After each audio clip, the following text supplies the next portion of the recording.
Hey, welcome to Coffee with Mom and Dad. This is Todd, and I'm Dad. This is my wife, Valerie. Hello. She's Mom.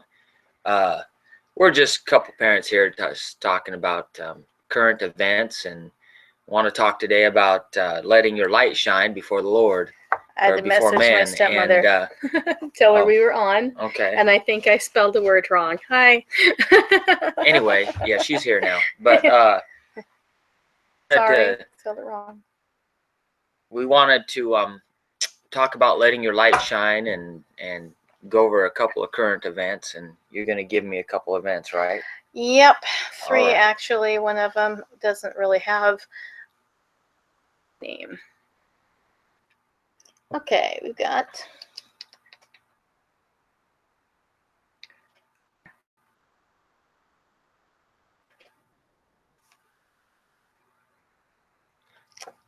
anyway, so okay, Jill Stein files for a recount in Wisconsin. Recount petitions are likely next week in Michigan, Pennsylvania, after more than $5 million. Okay, so who's Jill Stein? That's a real good question. I'm guessing she's somebody who doesn't like how the election went and is willing to pay for it. Is she a politician? I have no idea. I'm not living in Wisconsin, folks. Clinton teamed to take part in U.S. presidential recount in Wisconsin. Democrat Hillary Clinton's campaign will take part in a Wisconsin recount of votes cast in the U.S. presidential race won by Republican Donald Trump, campaign official said on Sunday. This is the one I told my stepmother to watch. This was probably not the right subject. It's all right. She's gonna steal it. That's what she's gonna do. That's I love you, dear stepmother, but this is the kind of things we talk about. But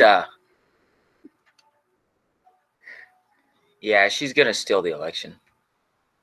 Yeah. There's a good chance. You know, she's not content losing. So, hey guys, think about this. We all went out and voted. Now, let's face it, half the country did not get their choice for president. At least half the country. Probably more. But the reality is, the votes fell where they did. And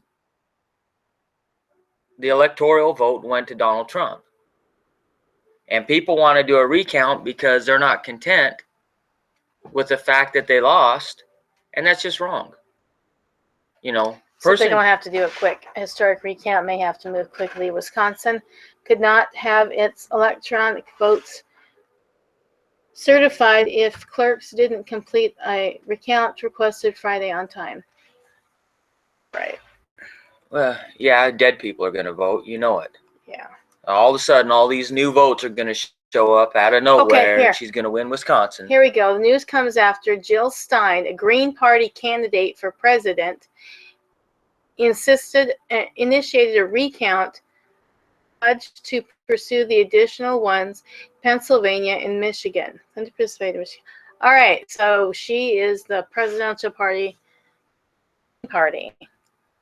So two socialists are gonna push for a recount.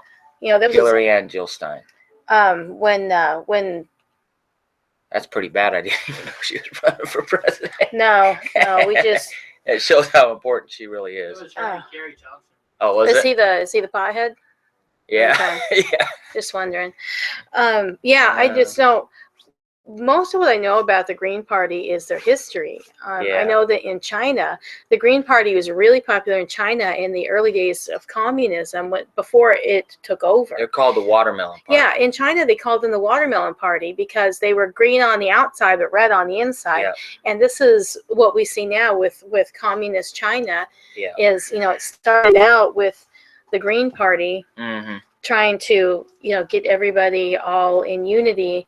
But they were communists, and that was their agenda. Either way, you're going to have country saying that person's not my president, because if Hillary gets a recount miraculously wins because dead people decide they're going to all of a sudden vote, well, then she's going to be like, you know, Miss President or whatever you want to call her.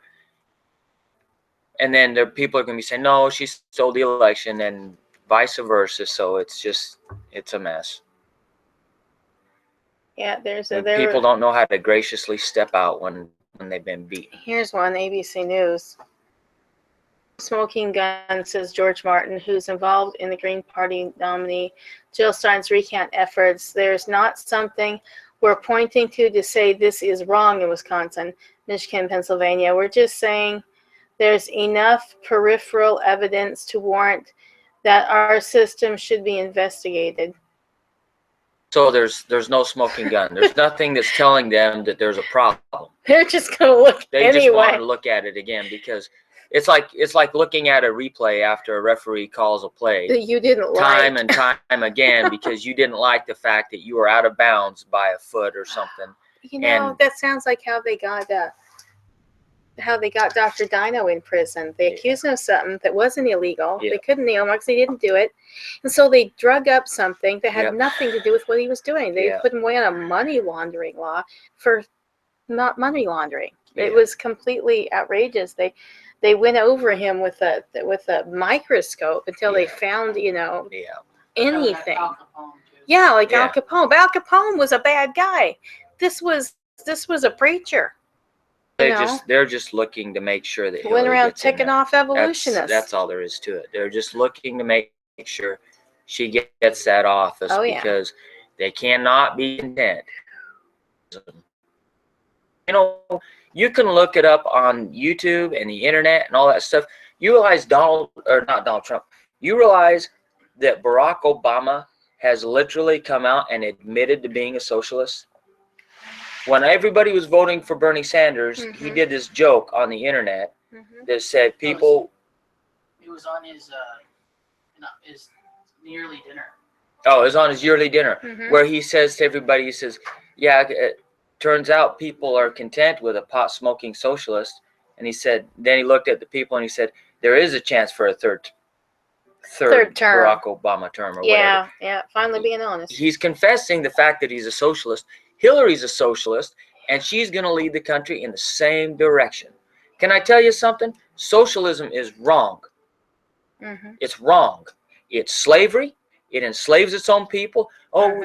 People are listening or watching. Oh, I want my college free, and I want to smoke as much pot as I want, and blah, blah, blah. Hey, listen. When a country decides that they're going to tax 65% and above of your inheritance that your parents worked hard to earn your whole life and make victims out of widows and children because your daddy's dead, then you're going to have a problem with socialism. Amen. And you know, these people, you know, it's easy to prey on the dead. It's easy to prey on somebody who's no longer there. And the estate tax, that's exactly what it does. It is part of the socialist agenda, and it is wicked and is wrong. And God speaks against the estate, against things like the estate tax, against people who would take advantage of somebody who is a widow or somebody who is fatherless. He speaks against that. And we should not use poverty or helping the poor as an advantage to rape the system and destroy people's families and people's finances and people's lives. And we should not use it as a propaganda tool to enslave people.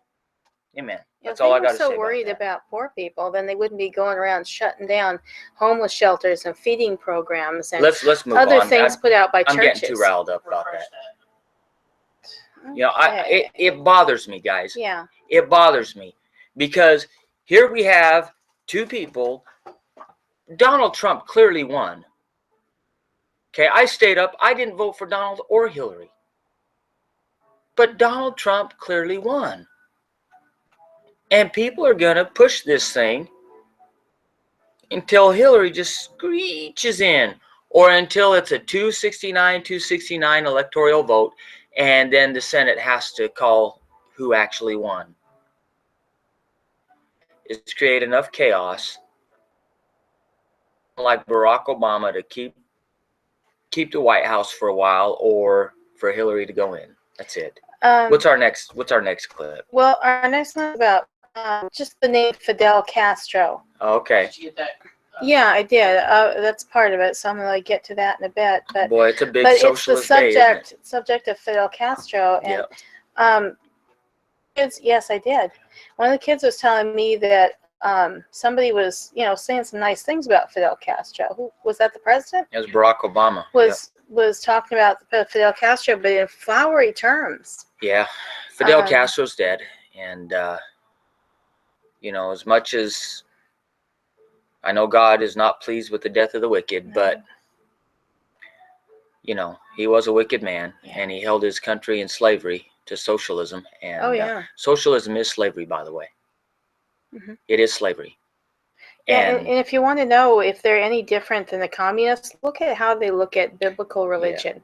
Not religion in general, but biblical religion. But listen, he's dead. The same. And as much as I hate to say it, some people are, they're almost a scourge of the earth. There's no sin outside of treason against your own country that is probably worse than enslaving a people. Well, there's a quote here. It's actually a quote by Donald Trump. It says, "Today the world marks the passing of a brutal dictator who oppressed his own people for nearly 6 decades. Fidel Castro's legacy is one of firing squads, theft, unimaginable suffering, poverty, and the denial of fundamental human rights." And that's truth. It is truth. Sit there and whitewash the man's life, and his work is outrageous. Anybody 40 years old and older knows who Fidel Castro is. If you got half a brain in your head, then you know the history of Fidel Castro. You know what kind of person he was. And yet the socialists are going to whitewash the thing. Hollywood will probably make a movie about him. If the president's already talking nice about him, they probably will.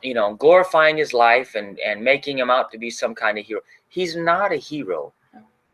He's not a good man. He never was a good man. All right?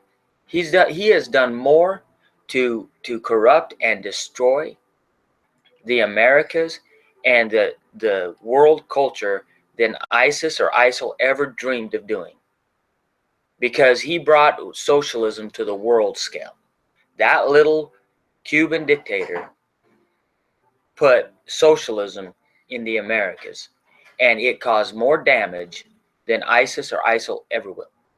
Whatever you want to call ISIS or ISIL, whatever you want to call them. That did more damage. That emboldened Russia.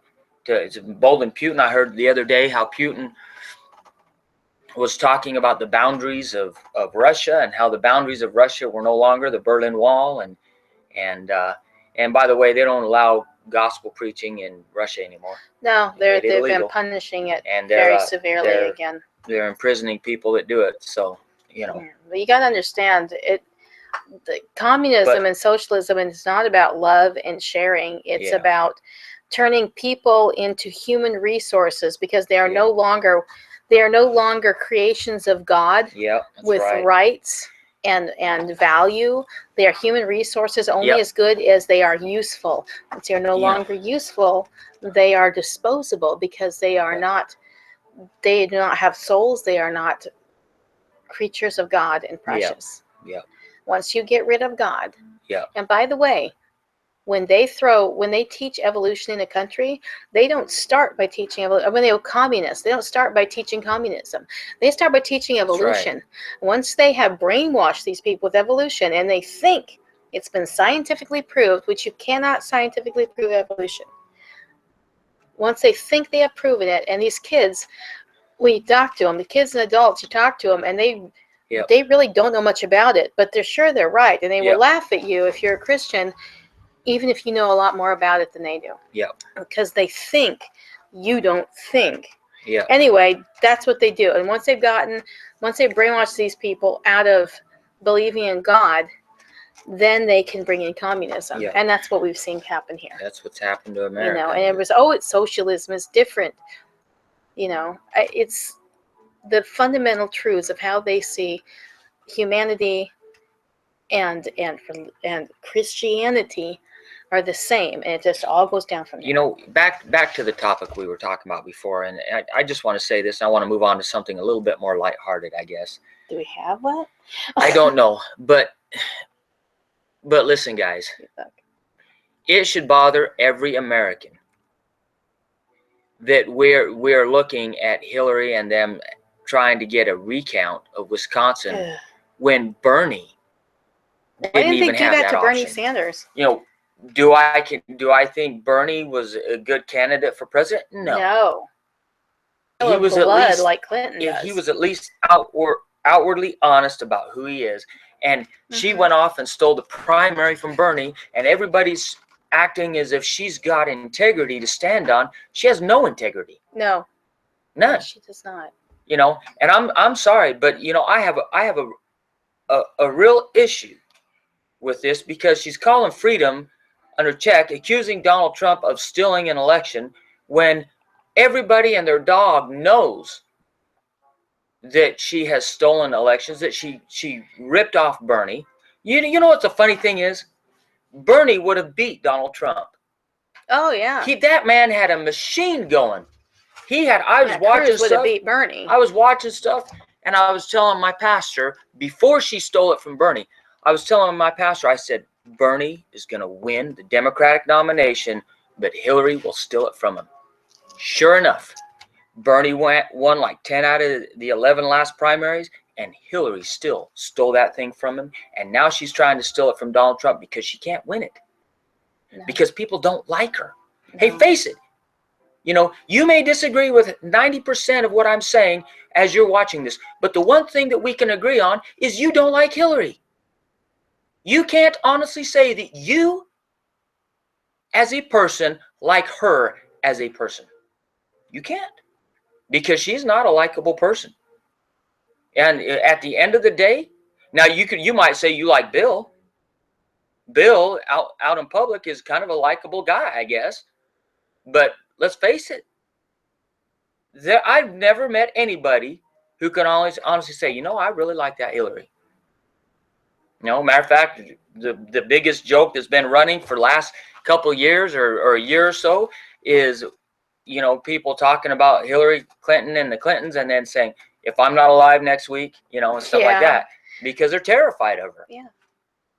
Because that's what she does. Yeah. And the people who have had the guts to say it are gone. Anyway, let's get my head on something different. That picture's driving you nuts, isn't it? Yeah. He sees a picture of that. I see a picture of a deer or something. A reindeer with a Domino's pizza box on its Is that what that is? Yes, it is. Okay, here we go.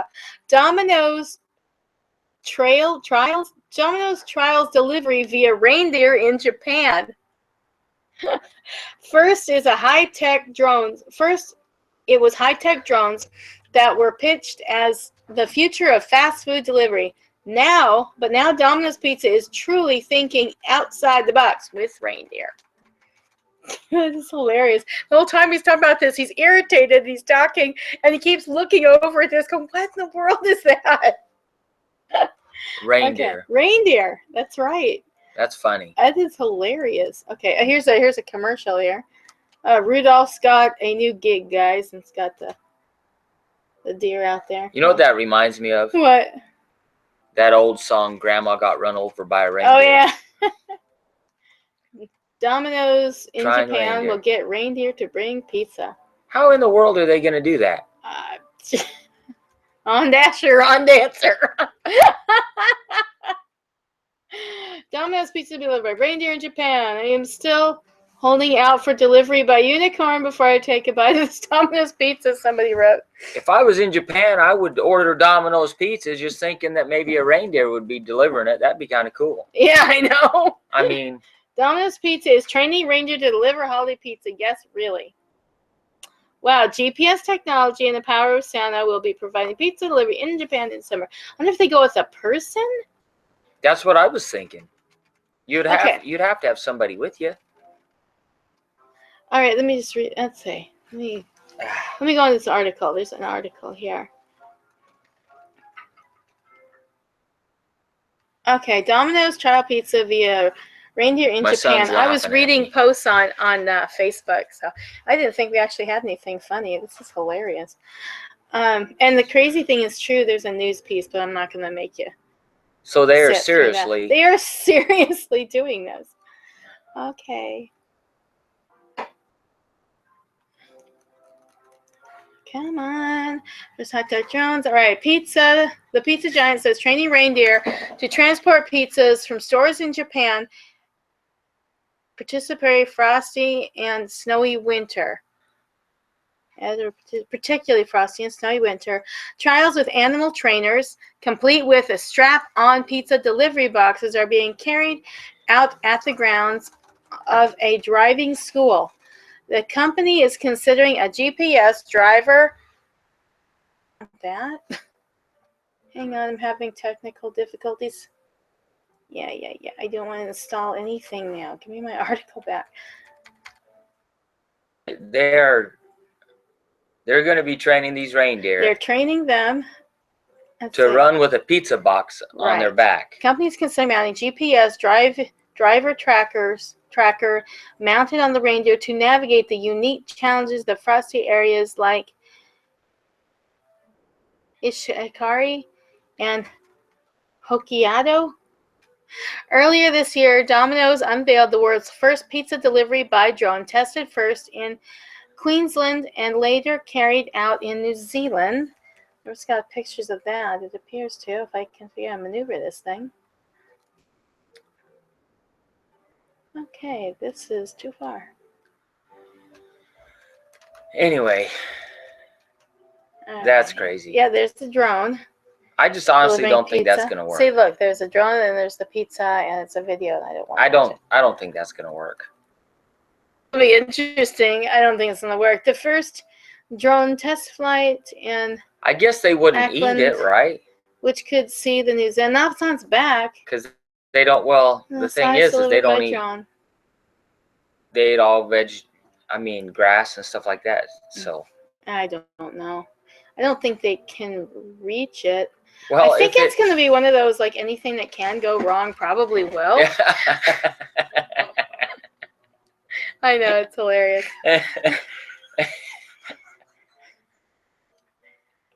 Murphy's Law pizza delivery. I don't know. There should be some really good stories come out of this one. Yeah, there should. Mm-hmm. Oh, man. Just reminds me of the time when my kids came down to get me. We were living in Wisconsin, and my boys came down and said, Mom, Margaret's stuck behind the heater. I'm like, what do you mean Margaret's stuck behind the heater? And I'm trying to picture this in my head because our heater is one of those like tall radiator type ones. Fortunately, it was in the summer, so it wasn't on.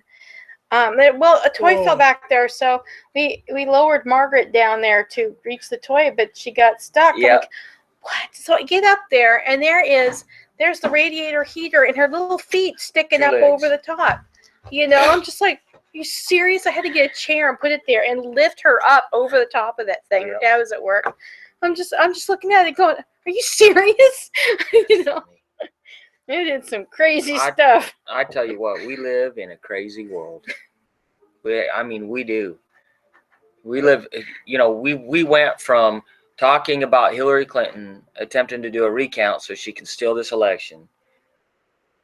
Pizza delivered by reindeer. Dying, and now we're talking about pizza delivery by reindeer, Yeah. It's a crazy world.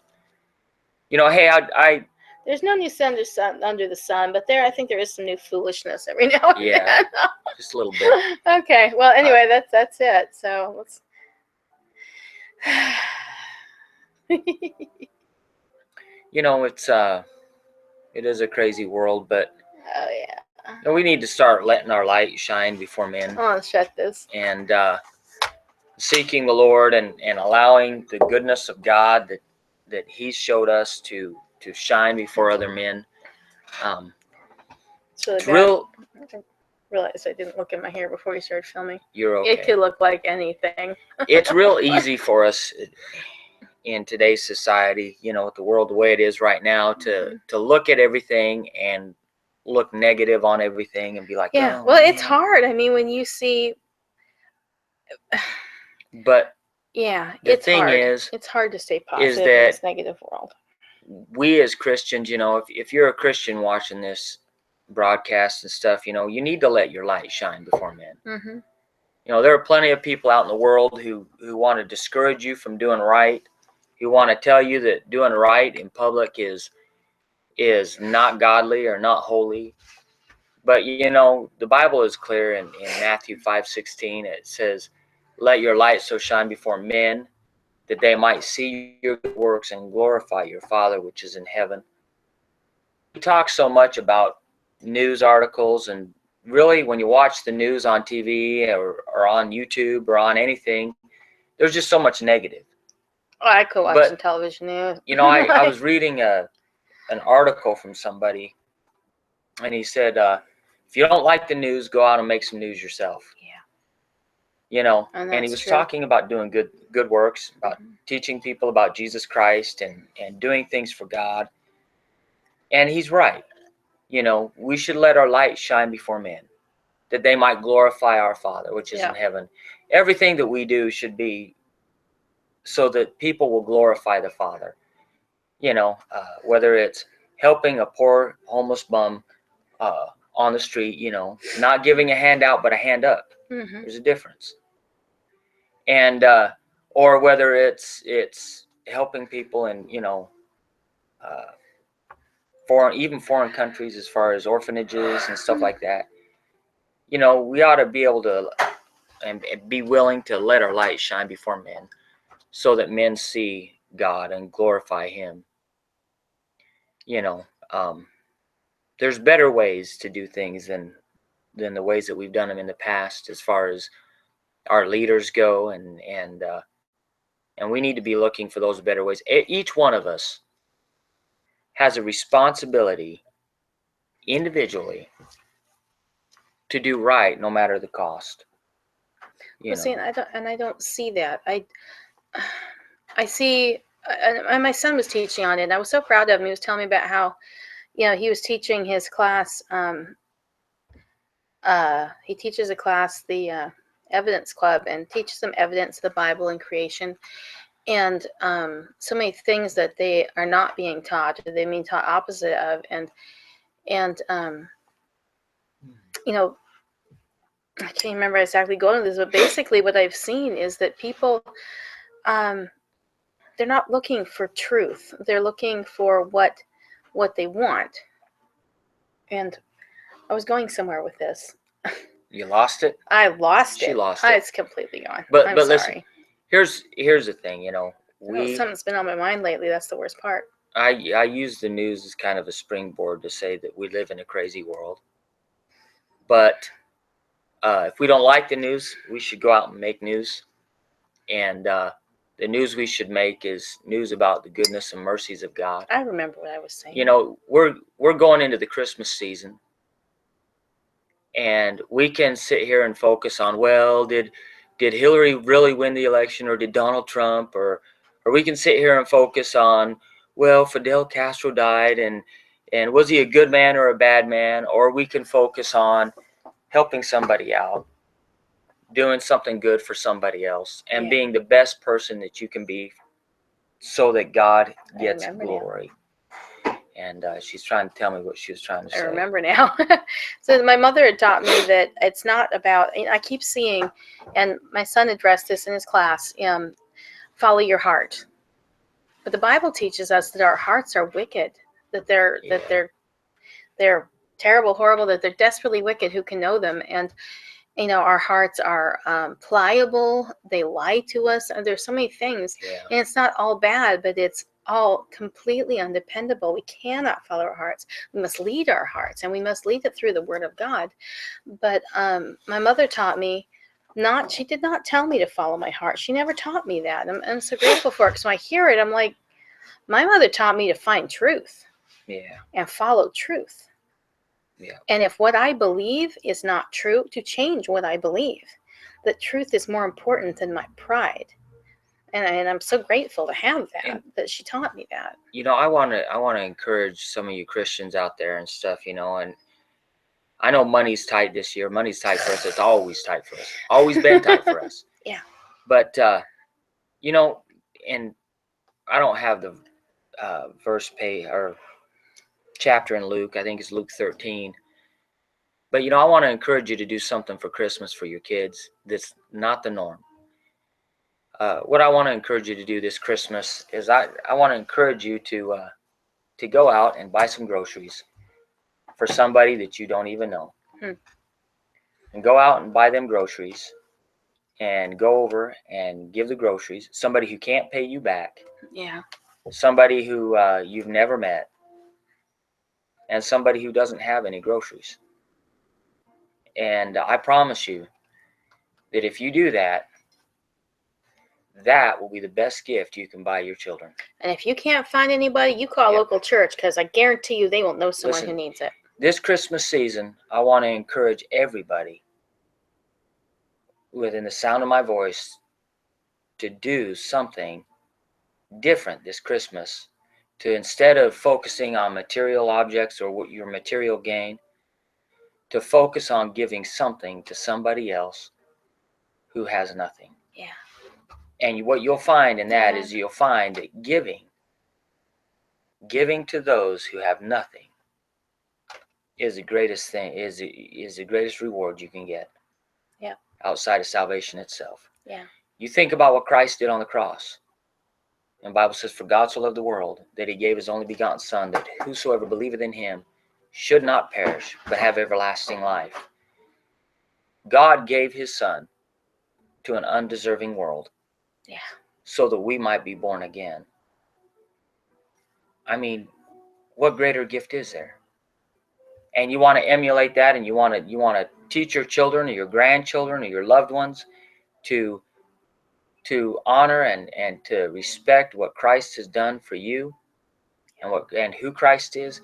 Go out and follow the example of Christ by doing the same for somebody else. And I promise you that you'll have rewards in heaven for it if you're saved.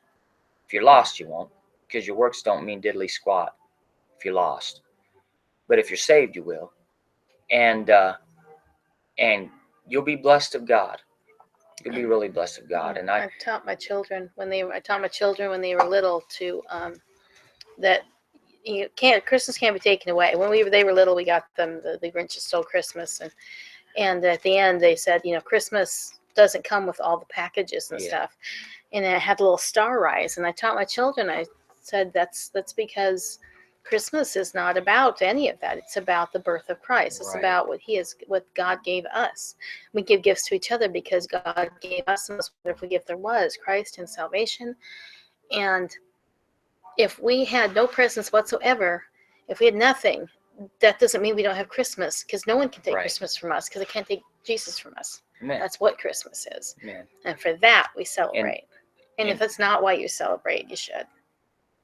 I promise you that if you're what you celebrate, if you're willing to do that, if you're willing to celebrate Christmas by celebrating the actual birth of Christ and give gifts to men that have nothing, and I promise you that God will bless you. Hey, we love you. We're going to let you go. Remember to like, share, and subscribe. I think it is. Yeah, like, share, subscribe. Hey, if you go out and do something special and encourages you, please, write us below one of these videos. We would love to hear about it, and we would frankly love to share it with other people. If that's all right with you, let us know if we can share this online. Let people know about it. We won't share your name. Yeah, if you don't want to share your name, we won't share your name. But just let us know, because we would love to. Wouldn't it be amazing? We would love to hear it ourselves, if nothing else. Wouldn't it be amazing if when the world looked at Christianity again, they started looking at Christianity as if, oh, wow, those people actually do good works? Yes, people, we have dropped the ball. People are constantly, I had somebody I love very dearly who said, why don't these mega churches start a mega food bank? And I don't hang around mega churches, because I find a lot of them teach garbage, not all of them.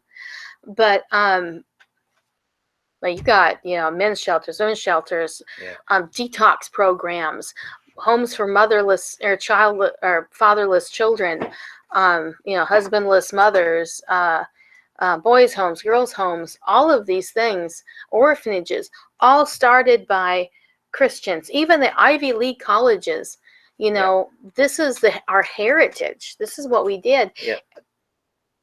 But have we stopped? Yeah. You know, we do have a great opportunity. And the world's idea is put them on welfare. Yeah.